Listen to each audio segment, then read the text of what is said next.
What if the hardest moments of your life were not random, but selected? Not chosen by your conscious mind, of course, but by something deeper, something you don't fully remember, something ancient. This is the unsettling idea behind soul contracts, the belief that certain experiences, especially painful ones, are not accidents, but part of a pre-birth agreement meant to shape your growth. And if that idea is even partially true, then suffering stops being meaningless. It becomes intentional. But intentional by who? And this is where the discomfort begins. Because if your pain had a purpose before you arrived here, then the real question is no longer why is this happening to me, but what did I agree to experience? And most people are not ready for that shift in perspective. Across spiritual traditions and modern metaphysical thought, the concept of pre-life planning appears in different forms. One of the most well-known contributors is Dr. Michael Newton, a hypnotherapist and founder of the Newton Institute, who documented thousands of between-lives regression cases in his book Journey of Souls. His clients under deep hypnosis described planning life challenges with spiritual guides before incarnation, choosing families, hardships, and emotional lessons. Similarly, psychiatrist Dr. Brian Weiss, author of Many Lives, Many Masters, reported patients recalling past life memories that shaped their present emotional struggles.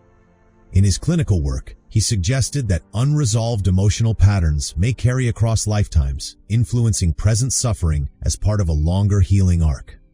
But the idea doesn't stop at regression therapy. Before we go further, here's the uncomfortable turn. If suffering is chosen, then resistance to it may also be part of the design. That thought alone can feel unsettling. Yet some interpretations of Carl Jung's work in analytical psychology offer a grounded bridge between spirituality and psychology.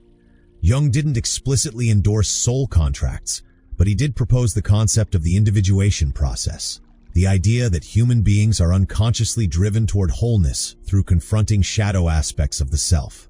In this sense, suffering becomes a psychological initiator, forcing integration of what we avoid or repress. So even within psychology, pain is not meaningless. It is directional. But there is a deeper question hiding beneath all of this. If the soul chooses suffering, does that mean it wants pain?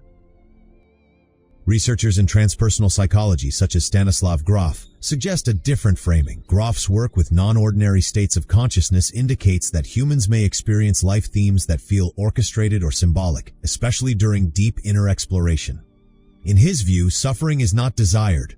Rather, it is chosen as a catalyst for transformation, like pressure shaping a diamond. This reframes the idea entirely, not as punishment, not as cruelty, but as a design for expansion. Still, it raises attention. If everything is chosen, does that reduce the reality of human pain? Most serious interpretations of soul contract theory say no. Instead, they suggest a dual reality. While the pattern may be chosen at a higher level of consciousness, the experience is still fully lived, fully felt, and fully real.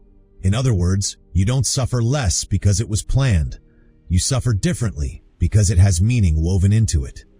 And yet, here is the final twist most people miss. Even within these teachings, there is an acknowledgement. We do not consciously remember these agreements. That forgetting is essential. Without it, life would become scripted. Growth would lose its emotional depth.